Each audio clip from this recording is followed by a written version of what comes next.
one modern operator can now farm what previously required 5 to 10 families. The most important shift, the real structural change, is not the existence of 10,000 acre farms. A lot of producers are very good at producing, but they're shit poor at marketing.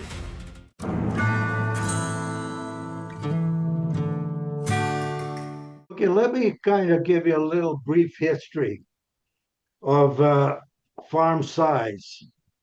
In, let's say, go back 100 years, 1925, essentially zero private operated 50,000 acre modern style farms existed in Canada in the way that we define them today. Okay, a 50,000 acre cultivated farm in 25 faced massive constraints, such as horsepower farming still lingered, combines were primitive, labor requirements were enormous, transportation bottlenecks were severe, and capital markets were undeveloped. That could be one of the big keys. Right. Even 10,000 cultivated acres was considered enormous at that time. Then you go, let's say, 50 years back, 1970, a 50,000 acre grain operation in 75 would have been viewed as almost unbelievable in Canada. Today, there's a lot of them. Typical prairie grain farms were often 1,000 to 3,000 acres. They were considered substantial. 5 to 10,000 very large. And then 20,000 acres was enormous. And they were considered famous regional operators. In other words, they were the talk of the coffee shops. All that time, machinery capacity was smaller. Grain handling logistics were slower. Financing was tighter. Crop technology was less advanced, and most farms were still family labor based. In all of Canada, there were probably fewer than 5 true 50,000 acre crop farms. Today, there's a lot of them, 40, 50, 60,000 acre plus in mid 70s. Across all of North America, perhaps only a few dozen highly industrialized operations reached that scale. Most large operations then were totally like cattle ranches and so on that we see like Bonanza style.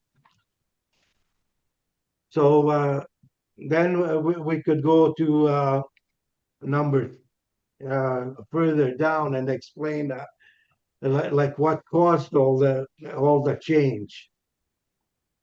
Why the explosion happened, why the farms grew. The jump after 2000 was driven by your auto steer GPS,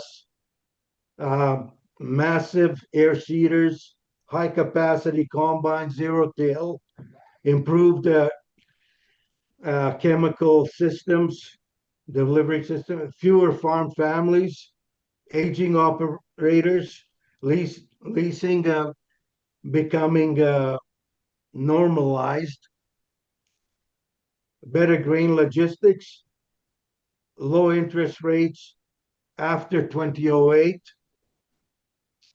So then one modern operator can now farm what previously required 5 to 10 families. They had hired crews. Just a second, I have to take a drink of water. You don't have whiskey in there this morning? Just water? As you know, I don't drink even beer, so it gives me a headache. So I think it doesn't like me. Why the hell should I like it? Tough being sober. And of course, one of the big components was the improved financing. Today, farms over 50,000 acres are still rare, but no longer shocking in the Western Canada. There are no meaningful numbers of them across Saskatchewan, Alberta, Manitoba, North Dakota, and so on. There are now. Okay, and then we could go to why the expansion happened, and this is going to continue. This is not going to stop. So that jump after 2000 was driven by the auto steer GPS, massive air seeded, high capacity combine, zero till, improved chemical system, fewer farm families, aging operators, leasing becoming normalized, better grain logistics, low interest rates after 2008. So one modern operator can do what 5 to 10 families did before. And the most important shift, the real structure change, is not just the existence of 10,000 acre farm. It is uh, the fact that they're run as businesses with the right structure. They understand the economy better, and they're good at marketing rather than just producing. A lot of producers are very good at producing, but they're shit poor at marketing. And there's no darn reason in the world why all the guys in the commodity pits in Winnipeg, Chicago, and so on should make all the money, no matter what the heck the producer does, and he sells at a wholesale to them. So we have to cover that portion of it. We have to understand the marketing and the calls, the puts, and the hedging and everything else.